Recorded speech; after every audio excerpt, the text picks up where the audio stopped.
Good afternoon, everyone. My name is Earl Charles, and I am the program director of the graduate programs in information technology in the School of Management here at California Lutheran University. I would like to say a special hello to a prospective student who I spoke with earlier today because she is considering the MSIT program at Cal Lutheran.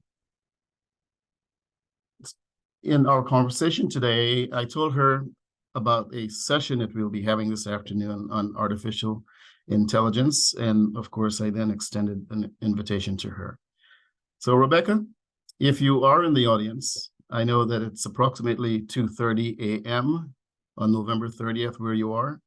Therefore, to keep you awake, I promise to get to our panelists where we'll have engaging conversations on this main topic today. For the rest of us in the room who might not be Rebecca in Rebecca's time zone, you can certainly use AI, which is our topic, to figure out which possible country Rebecca is in at present. Good evening, everyone. Welcome once again. We have three esteemed panelists with us this afternoon. One is running a little bit behind, so I will wait until she is available to introduce her, Carol. But the other two persons that are a part of this panel today are John Moots and Casey Stoops. John is a Chief Technology Officer with Net Documents, and we will hear from him in a second. The second person, of course, that we'll hear from right away is Casey Stoops, who is the head of global IT operations and cybersecurity at Patagonia. So, John, would you tell us a little bit about yourself and what do you do in your day job? Yeah, absolutely. Thanks. I'm the Chief Technology Officer for a company, Net Documents, which is a legal technology company. And honestly, the last 10 months or so, we've been launching our generative AI product for lawyers and legal analysts. So top of mind, this topic is for me. And so looking forward to talking to everybody about it today. Wonderful. Casey, would you mind telling us about yourself? What do you do in your day job? Hello, everybody. Thanks for having me. So in my day job, I am focused on kind of the global technology operation for Patagonia. We're actually in just about every continent in the world right now. And my team's focused on the core technology stack and technology stack additions, cybersecurity, retail operations, and a number of other areas. And am currently also working on a generative AI project focused on our customer experience team and enabling that team to service Patagonia's customers even better than they do today.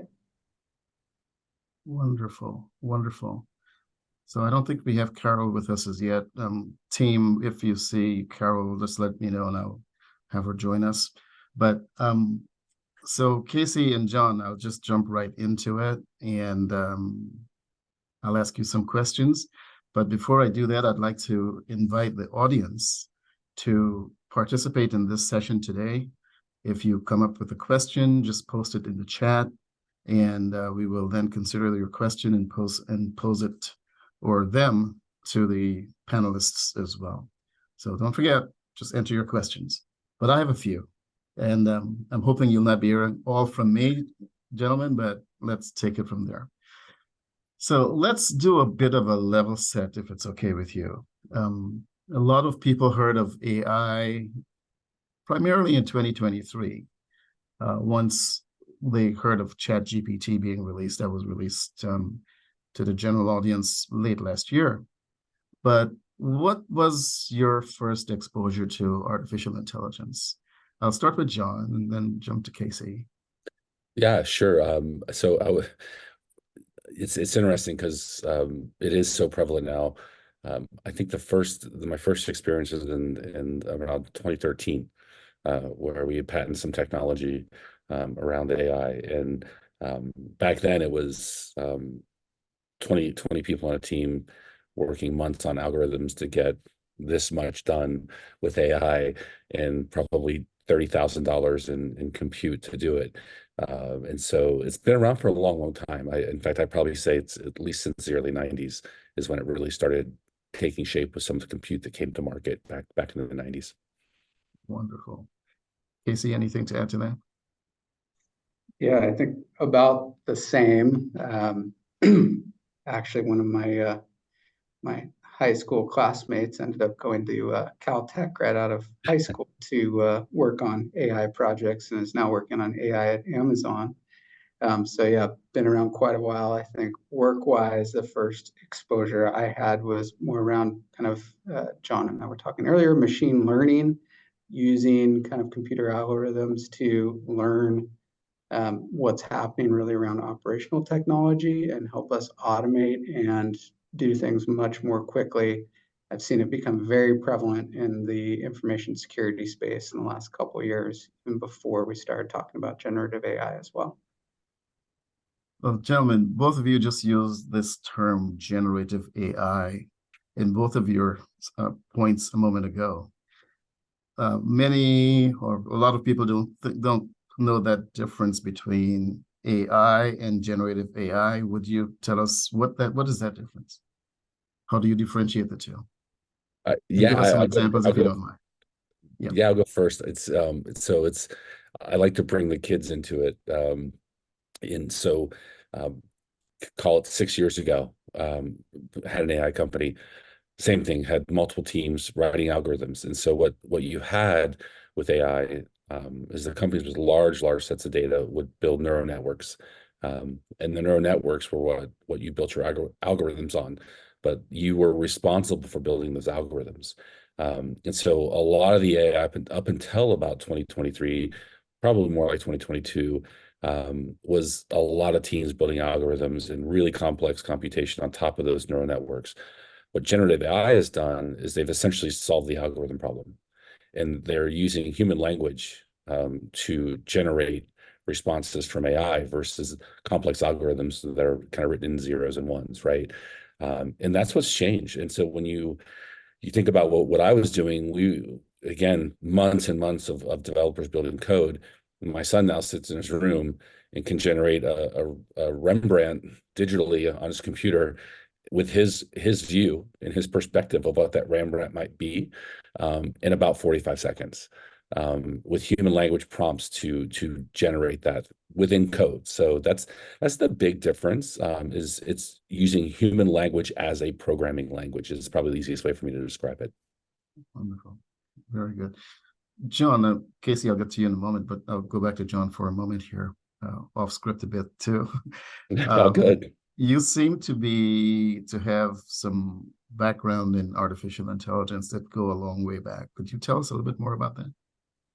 Yeah, it's interesting because Casey touched on this a little bit already. So it generally started with machine learning, and when you think about a company that works in large data, and I've been in fintech for quite a while, grew up into it, where you had millions and millions of consumer data, small business data, and you start using machine learning to understand the data because a human can't do the computation. It would be years and years of work, and that's generally where it started. And then what naturally happened, you go from analyzing the data to recommending things from the data. The easiest example I can give you there, Earl, is Amazon. You probably forget sometimes what it was like early days with Amazon, but it started with recommending a book.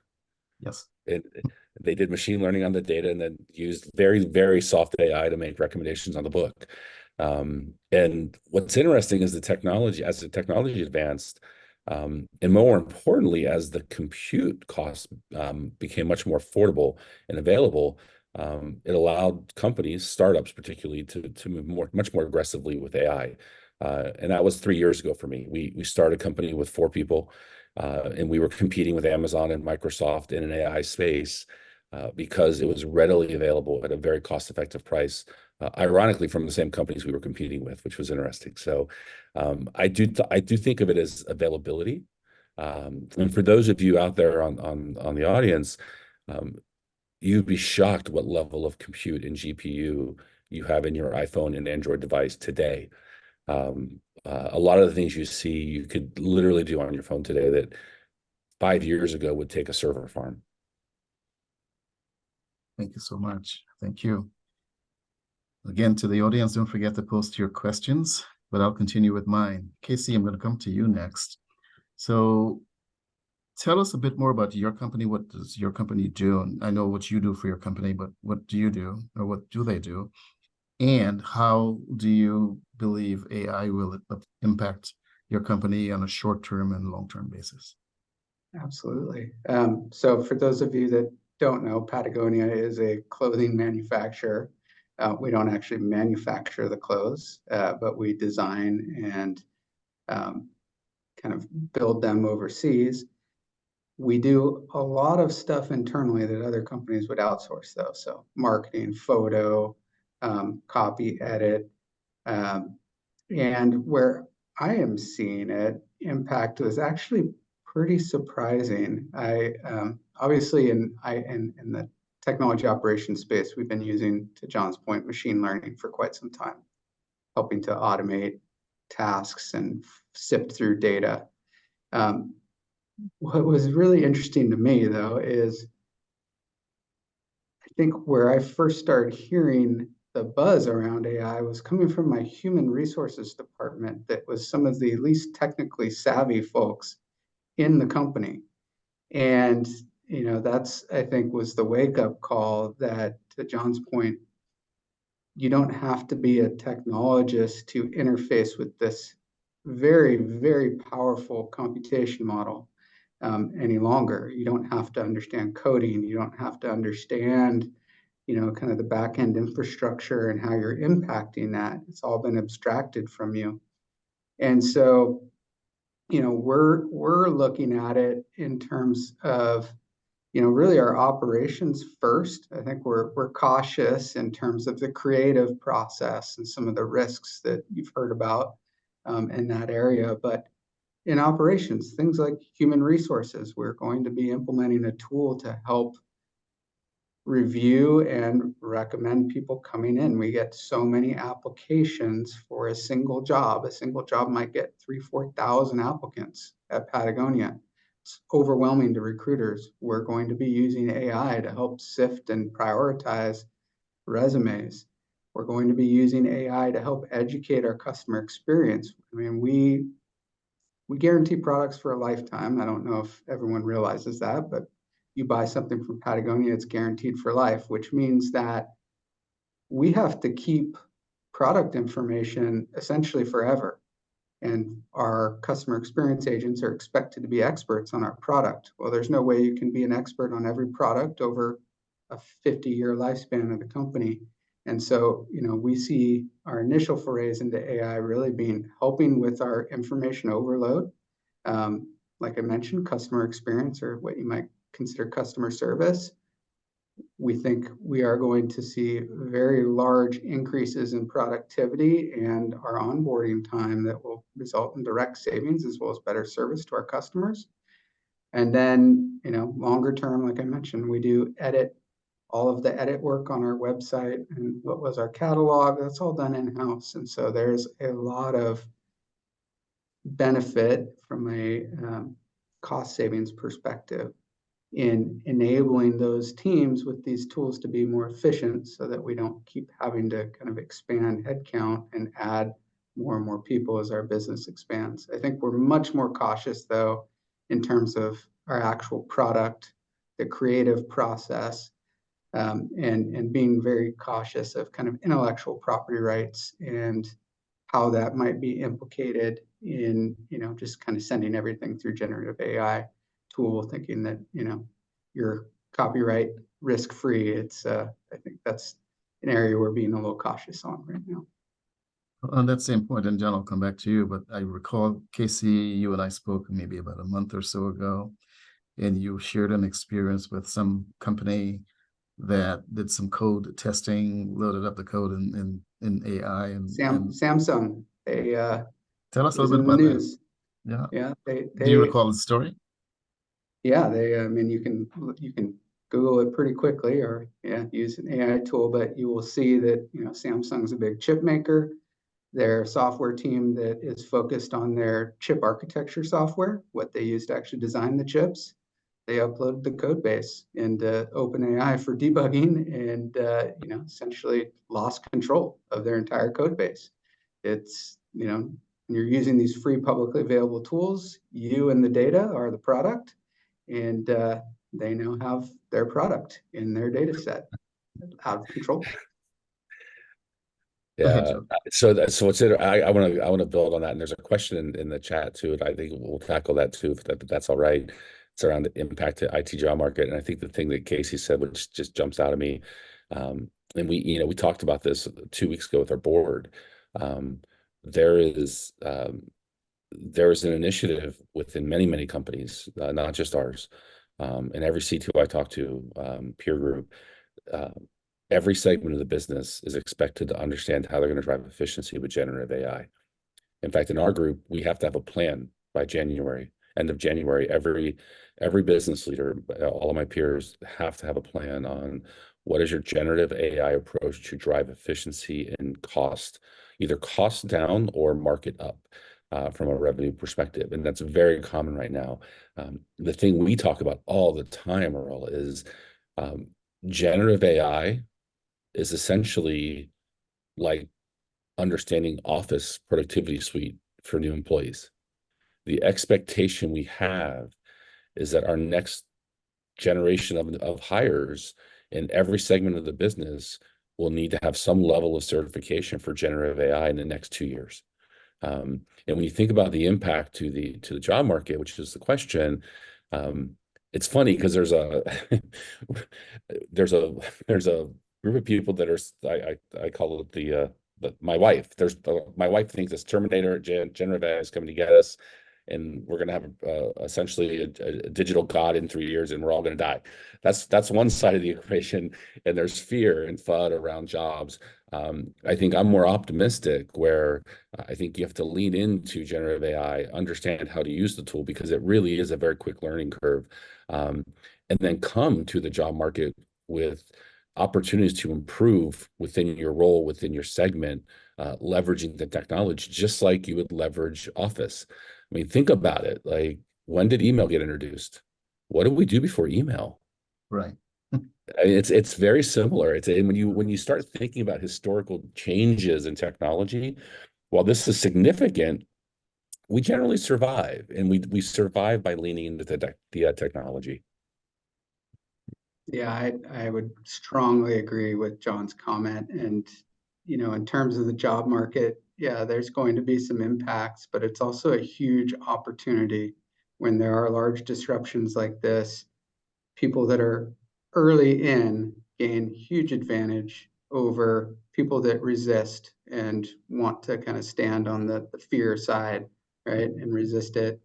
And especially in IT, I think that this is going to be a key skill set, and it's going to be an enabler. You can be, just an example would be software development. We were talking a little bit before the session started. And, just this week, talking with one of my counterparts in development, he's estimating with just the addition of GitHub's OpenAI Copilot that Microsoft has just released. He thinks he's about 30 to 40% more efficient in generating new code for projects, actual work that is required for a business. John had a far more impressive example around debugging and recommendations, but a 30 to 40% increase in productivity is an amazing amount. And if you as an employee are coming to the market with that skill set and able to execute based on that level of productivity, it will put you at a large advantage over people that are resistant to embracing the technology and the benefit. And I think it's just a huge opportunity that people, if you're willing to kind of take the risk and jump in, I think there will be a huge payoff. Yeah. Well, thank you for that, Casey and John. And so I'm going off script again because I have another question. So as you know, I teach in the School of Management, and I teach I'm in charge of the IT program here in Cal Lutheran in grad school.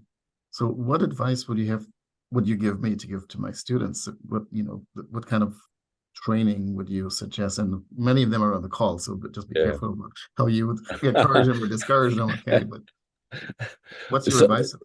so this is honestly it's one of the reasons I got involved with Cal Lutheran is um, I think sometimes engineering programs teach the fundamentals, which is really important. But there's edge technologies that are also very critical that sometimes don't get taught in university, and students come out kind of up against the wall. And so I think that there's something that you have to own as an individual. And I tell my team this all the time. If you're not spending an hour a day learning new technology on your own time, um, you're going to be left behind because it changes that fast. And sometimes you're fortunate. Like I'm spending the week here in Las Vegas with AWS. There's 51,000 people here at this conference, spending 5 days learning about generative AI for the most part. There's other things, but most of it's generative AI. That's a huge opportunity. I have 12 of my team members here that are in sessions all day long. So that's a pretty easy but expensive way to do it. But there's also literally AWS publishes free videos on how to do this. You can go to YouTube or TikTok. I don't per se, but YouTube, you can probably find 2 or 3 thousand videos that'll teach you how to prompt engineer for OpenAI tools. And one of the things I've asked my kids to do, and my children are 15 and 17, is once a week find a new generative AI tool online and try it. Just try it. And I can promise you, if you just try it, it won't take you more than an hour to figure it out. Mhm. I don't think I've ever had my son take more than an hour. So you got to lean in. You got to experiment. You got to be curious about AI. That's the best advice I can give you. I Thanks. think that pertains to technology jobs in general too, John. Just, it's like the most successful people I know are those who are continually learning. And you have to just get in there and try it and see how it works. I always like to break things and then have to fix them personally.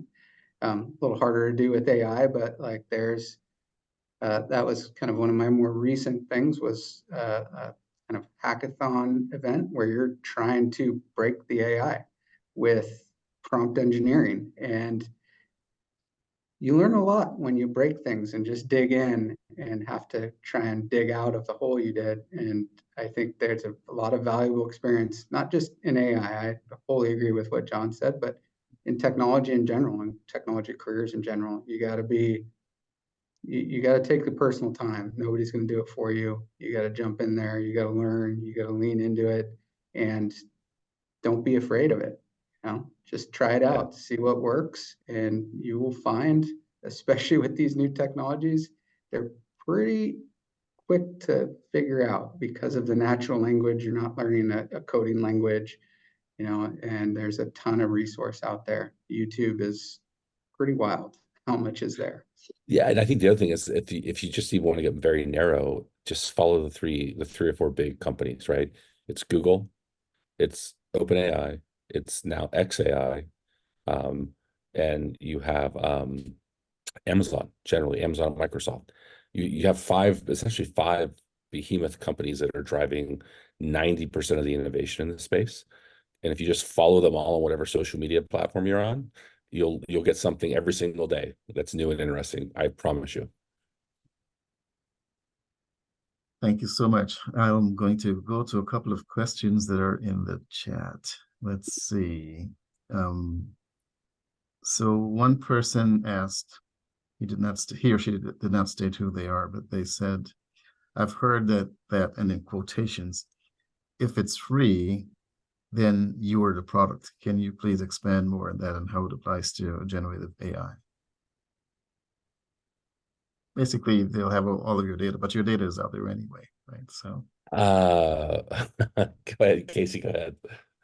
I think thinking about the free models of ChatGPT, for instance, everything you're putting in there is going to, unless you've opted out, which is a newer thing they've added, you're going to be included in their data set. And so you are helping feed and build the data set. You're helping feed and build their product. And so that's I guess in this context, that's what I'm referring to. They are sucking up everything they can get their hands on to help refine and build the product. And so just by using it, you are helping them build their product. Yeah, I'll give you the advice I give my kids, that our generation did not have to think about, is with the advent of social media, and you should assume anything you post is now someone else's, photos, comments, whatever it is, right? It becomes your epitaph, if you will. And so 100% we need to think about privacy. And it's from a personal perspective, it's if you're on social media, you're wide open. From a business perspective, Microsoft just introduced the case, he kind of touched on this, the ability to be private. Amazon's been very much about what they call responsible generative AI. It's very contained. Without getting too technical, companies using Amazon's AI is in a virtual private container. The data is contained, the data is not shared. They're not building the algorithms broadly for the populace with your data. They're allowing you to build new algorithms with your data for your use. So I think the big companies are the cat's out of the bag. I think they tried to get by with it and didn't think people would notice. And then people did. And so for the most part, I think in the business world, you're going to be okay. But you do have to have someone in your organization that understands it and configures it and sets it properly. From a personal perspective, again, I think if you're in any kind of social media platform, you might as well just assume all your data is out there, and just be careful about what you're posting. Absolutely. Couldn't agree with you more. Okay, I have another question from the audience. I love these questions, so I'll ask them. So, and this goes back to something that you were speaking about, Casey. The question is, oops, it just slipped away from me, but how do you trust, in quotes, or validate the response from AI? And are there areas you can see where AI will not have an impact? And that will be to both of you, gentlemen. Well, I'm kind of a contrarian by nature. It's kind of my job. And you must be in IT, by the way.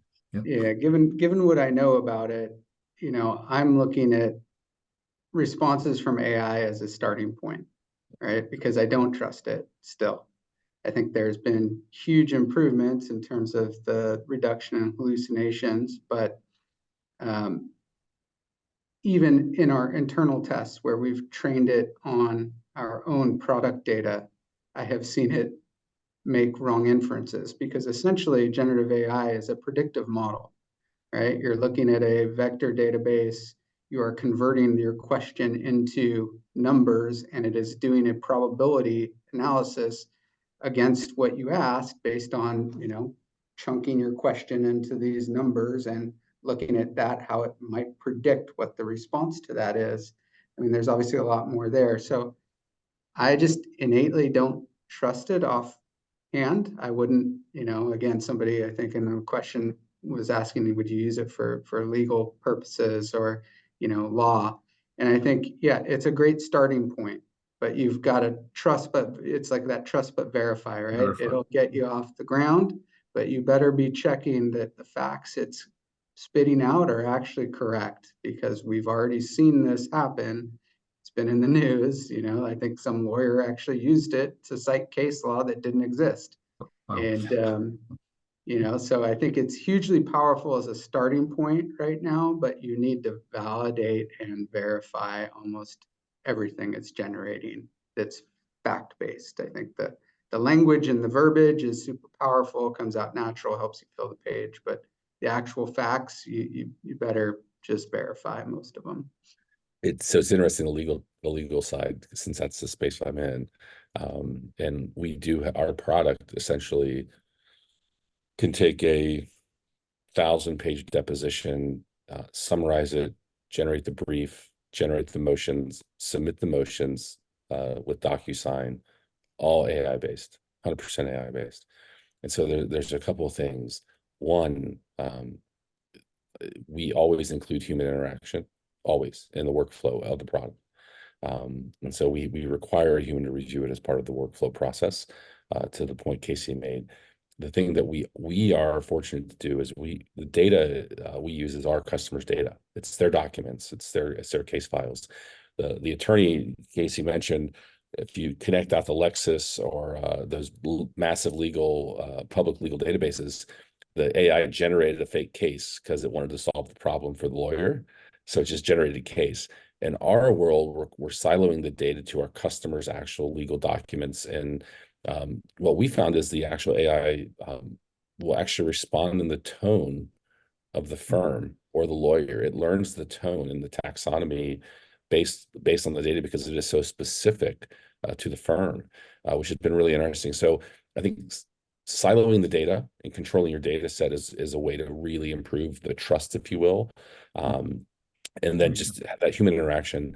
If I had to put my thumb in the wind where the trust level gets to almost human level trust, I think we're probably 3 years away from that.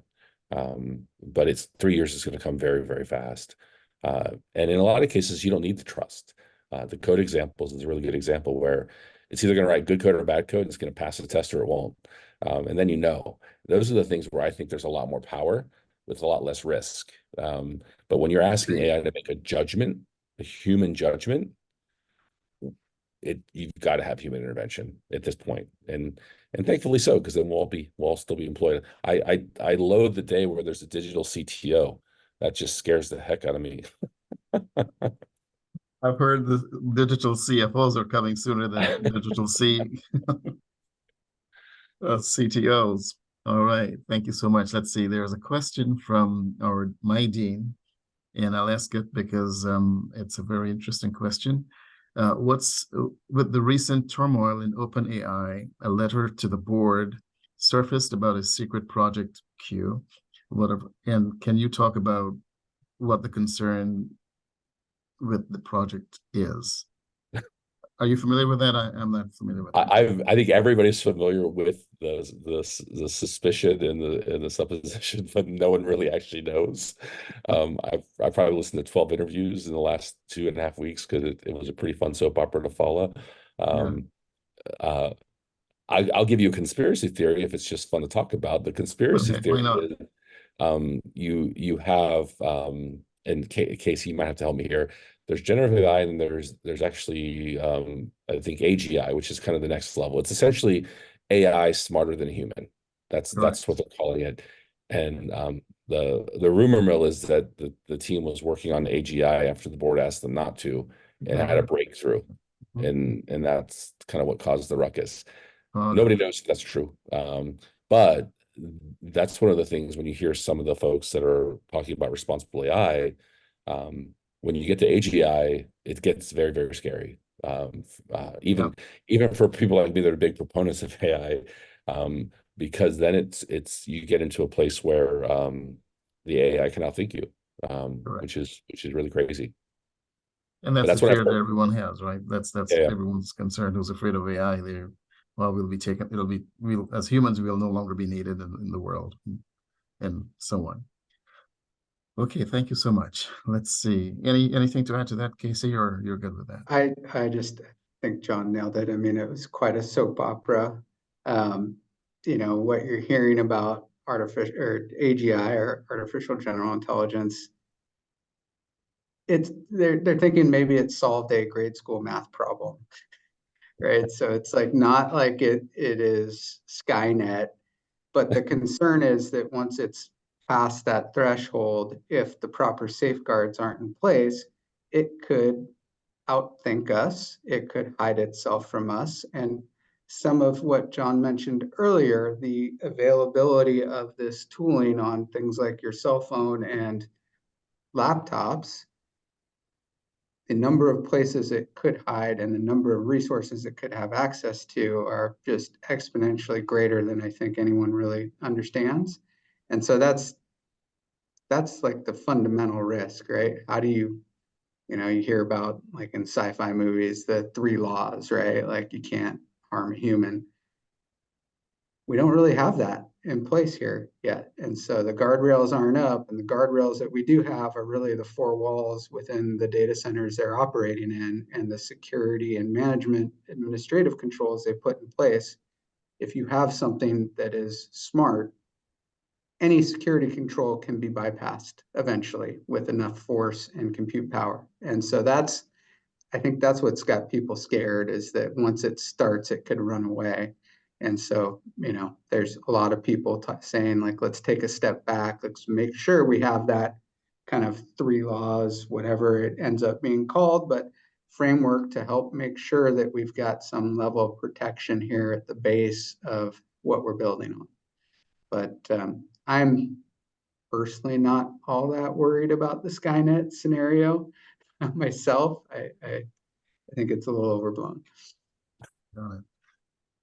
So that's going to take me back to my on script for a moment, because I did have a question in that same vein, which is, of course, we hear various countries and governments and countries are concerned about AI and are trying to figure out how they pass laws and so forth relative to controls.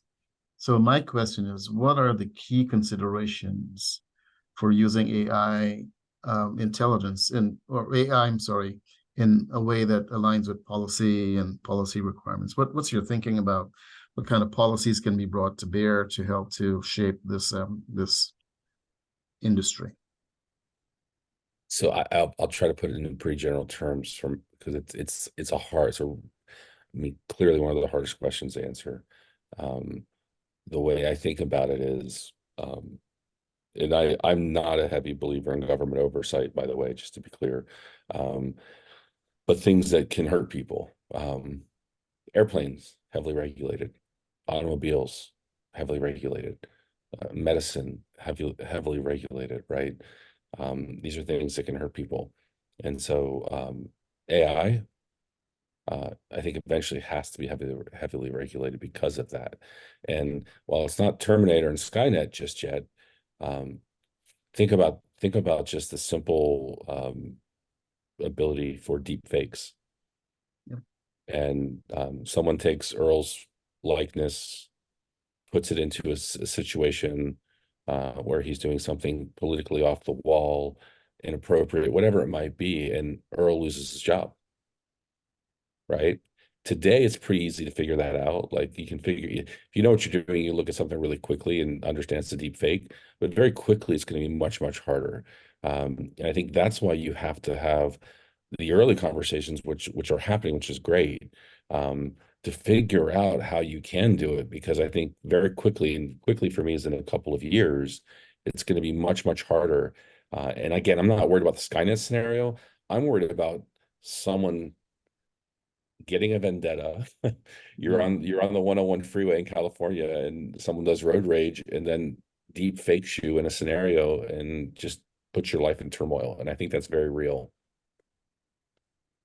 I know in my role, just thinking about it in the work context, trying to be very intentional about where we're using it and what data we're training and allowing it to train on, and ensuring that we have internal policies on where it's acceptable and not acceptable. Like I mentioned earlier, kind of the creative process. There's a lot of risk there today in using it to create product. For instance, you might be inadvertently taking a copyrighted item and integrated it into a new design. And so being very intentional about what is again, to John's point, focusing on, at least for me, focusing on internal data sets that we know are good, that we trust the data, that we believe in the data, and setting the right policy framework in place so that we're not, kind of, hey, everyone go out and use the free tool. It's like, here is the guardrails we're giving you to leverage this really awesome tool, but we've done it in such a way where we have a base level of protection. I'm also not a believer in, over-regulation. I think that stifles a lot of creativity. I don't, pretend to be like the be all know all, and, you've got to give people freedom to try out things that, but setting up some very high level guardrails is going to be very important, not just for industry at the high level, but also in your organizations where you're looking, how do I start using this? From my perspective, that's where kind of we started. It's like, okay, where can we set the guardrails? How do we identify the areas of our business where we think there's benefit? How do we do it in a way, though, that we're lowering the risk of some of these events happening where, yeah, it's hallucinating, and, we don't want to expose it to a customer yet because we're not there yet. But yeah, I think, it's going to require a lot more thought in terms of what we allow it to have access to. I think that's where I'm focused, is like the data sets we're going to allow it to train on. We're probably not going to let it touch the personal information of customers for quite some time, because we're not confident in how it's going to handle and expose that.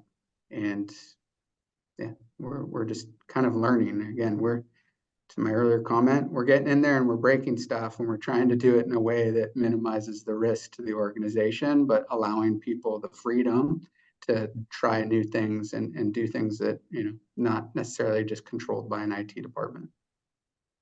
Casey, I think you just touched on a question that one of my students, former students, I had him last term. His question was, as AI systems heavily rely on data, how can we protect personal information and ensure data used by AI systems is secure against misuse? That was his question, and in a way, you've just been talking about that, and John did earlier as well. Any further comments to Mr. Wu, one of my former students? Be careful. Just be careful and thoughtful. 100%. Yeah. And understand what data privacy regulations you may be up against when you are experimenting. Especially in California and Europe first, California now, and other states coming. There are some pretty significant legal frameworks that you have to comply with around personal information. And I think you've got to be very careful in crossing that line. If it leaves your four walls or your systems, potentially you're at risk. And so that's why, we've almost set like policies that we're not using it for personal information to start with. We're not using it for sensitive financial information to start with. We want to get there. We think there's value in those things. Like I mentioned, the HR example, but we're treading pretty cautiously because we're not totally sure how it's going to work just yet. It's so new. We want to be very cautious and kind of manage that risk appropriately. So how will you know, Casey, what will make you feel comfortable? And I don't know there's an answer to that question right now, but how will you know when you get there? To expand beyond. I think for me, it's going to take a little more experience to trust the output of the models we're training, so that we know it's working as intended. I think that the whole hallucinations question, right, where it's you don't think it's going to do something and it does it anyways. That's the interesting thing about AI to me, is like it doesn't seem to be 100% predictable at all times. And so getting to a space where we're much more confident in terms of how it's working. Again, Patagonia is not a technology company. John has a lot more depth in terms of how it works from a pure technical perspective, but looking at it, how it interfaces with our business, we're going to have to get to a point where we feel that the accuracy level is high before we start opening up any risk of customer information traversing that neural network. Because we don't know what we don't know yet. I think everyone's quite new into it. So we're going to get there. And I think it will be we're going to have some confidence building steps between here and now in order to get us to that level. Got it. And you might use AI to help you to get there. Yeah, Maybe. the last thing I'll pile on there, someone asked a question on this. She's studying data at CLU. The thing that's really important to understand, and it's honestly, it's one of those things as a company, you have to make the right decisions with your cloud provider.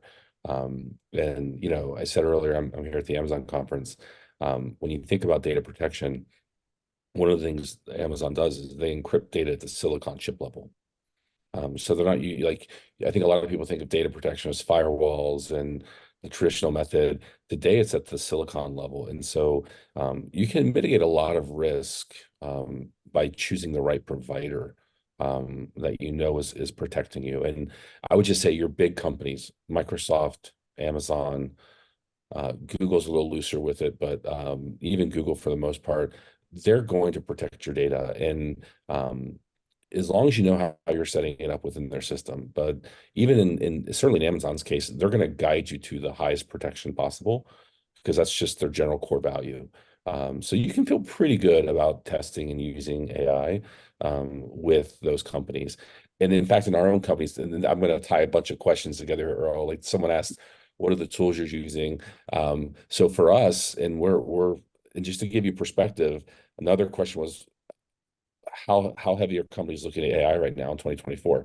I can tell you 35% of our R&D budget is on AI. 35%. And Wow. that's a very common statistic with the peers I talk to. It's between 25 and 30% of product companies' budgets are typically going to be focused on AI in 2024. The tools we're using in that investment, we're using OpenAI, but we intentionally went through Microsoft versus directly to OpenAI because of Microsoft's protection. That's more of a product offering for us. Our developers are using Copilot from GitHub, as well as Code Whisperer from AWS.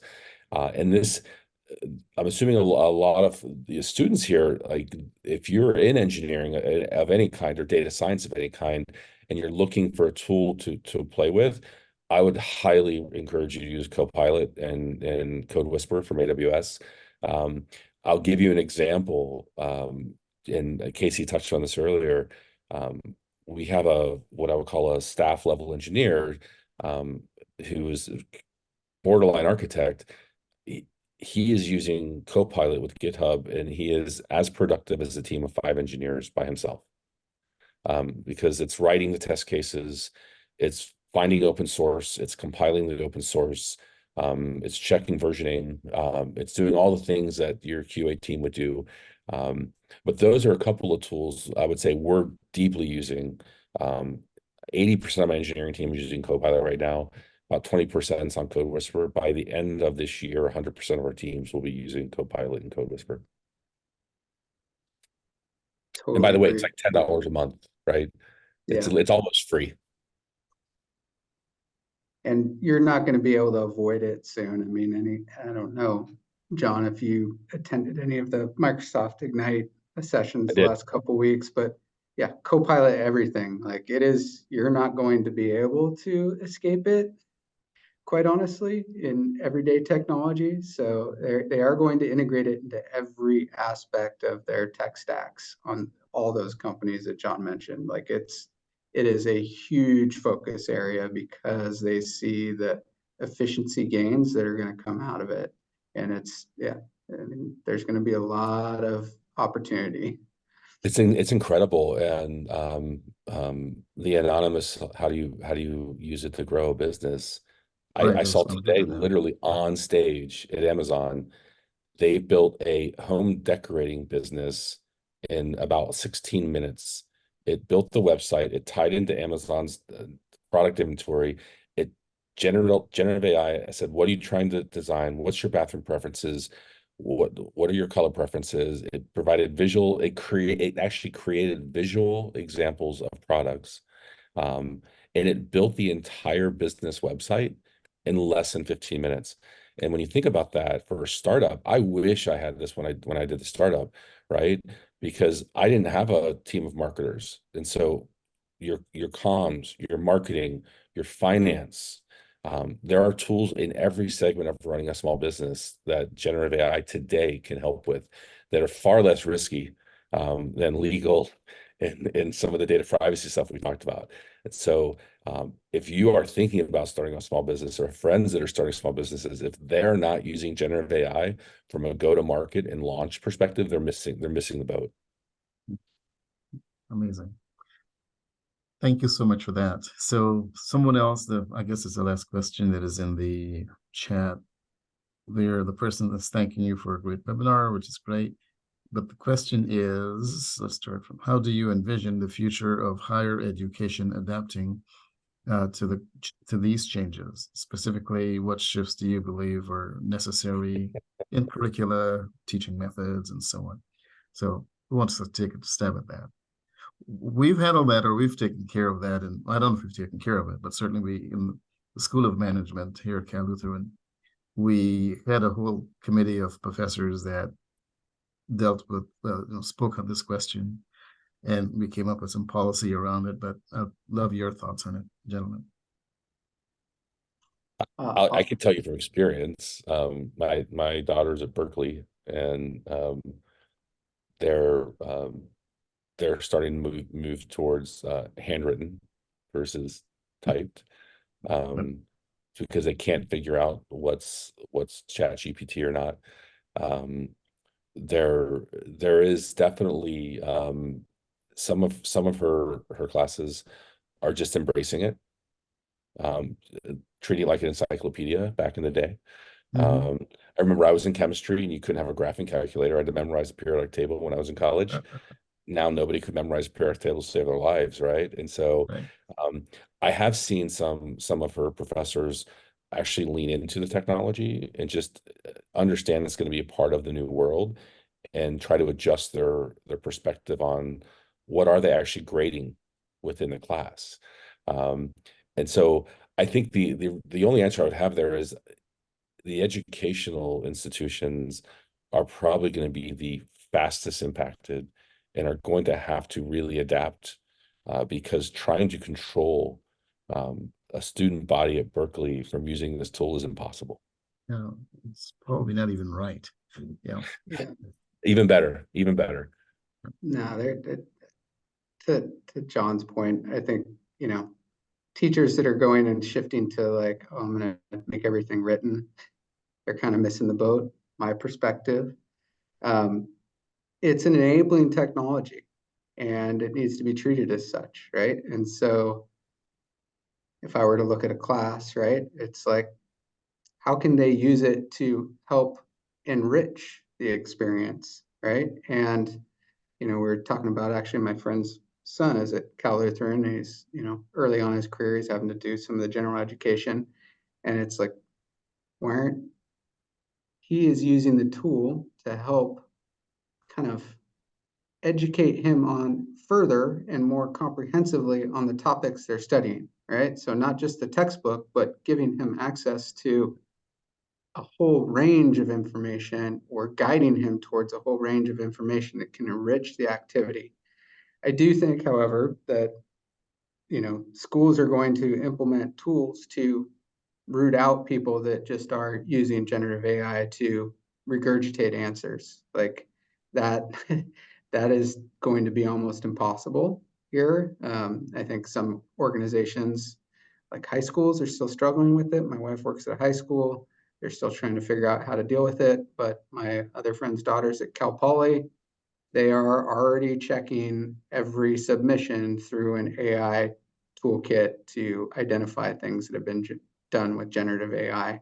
And people are, they're not getting majorly reprimanded yet, but I think that's coming, because, it's not using it to cheat or to shortcut the learning process is not going to be, it's not going to be allowed.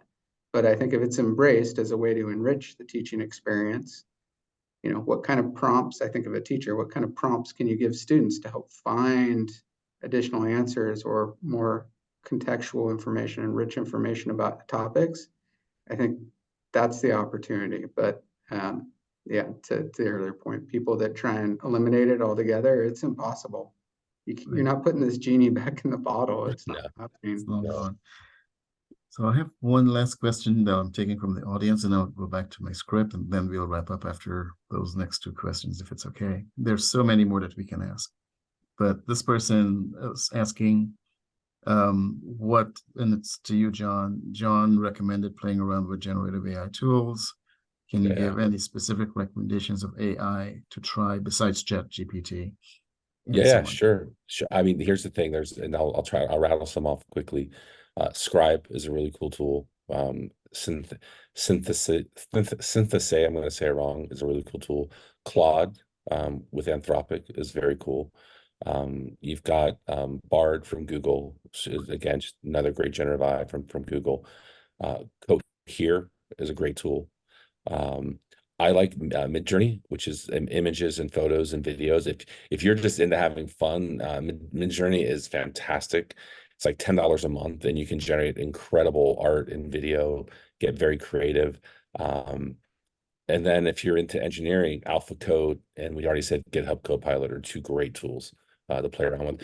All of these are less than $10 a month generally. They're not expensive tools. It's generally pretty low cost for what you're going to be doing at your scale and volume. Thank you so much.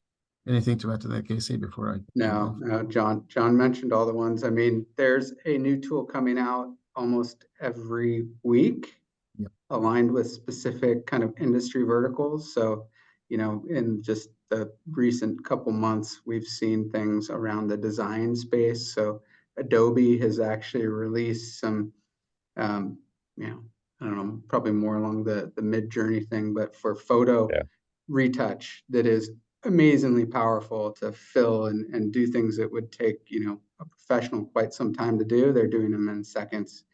And, you know, you're seeing it just pop up everywhere. So like I could tell you one thing that may or may not exist next week, because these are pretty expensive to run. That's one thing that we didn't touch on, but I've heard, you know, for instance, ad hoc that, you know, ChatGPT costs about $700,000 a day to run the compute. So, you know, like there's going to be a lot of movement in this area. I think to John's earlier point, you just got to kind of subscribe to news sources, try and stay abreast of what's new. You see something new that's interesting, go poke around in it, try it out, see if there's any value to you. But don't, you know, try and just settle on one thing only. Try and spread yourself out and, you know, touch on things that maybe are new in the industry that you're working in, because that's where I see a lot of it, you know, kind of moving into more kind of industry vertical specific, as opposed to just, you know, broad generative AI. Like people are taking that base and then reworking that into very specific toolkits that are industry specific, which I think is really cool. Thank you. Thank you so much, Casey. John, I know you've got to fight the catch. And I do have to run. By the way, this amazing. This fantastic question, by the way, for everybody that put the questions up there. Had a fantastic time here. I'll give you a commit, Earl, if you want to package up the questions from Zoom. I'm happy to answer them offline and get back to everybody that answer the question or ask the questions. Absolutely. It's a deal. Thank you so much. Thanks so much. That'll end my session then. John, thank you. Have a safe trip back to where you're going. Casey, thank you so much for your time this afternoon. Pia, can we bring up the slide where we're telling everyone what's coming next, please? I think I need to go off camera for that. And not that one, but the next one. Here we are. So people in the audience, as you see this afternoon, we have this session, but there are many other sessions like this. Upcoming on December 6th is the sports management's presentation on sustainable development goals competition in 2023. And then there is on December 13th, headed by Erdine, I believe, artificial intelligence session. And that's US, Europe, and Australia. That's going to be from 5 to 7:30 p.m. It's going to be a bit long, but join us. You'll receive information from us on this. So thank you so much for attending this afternoon. I hope you had a good time, and hope to see you in a future session. Thank you very much.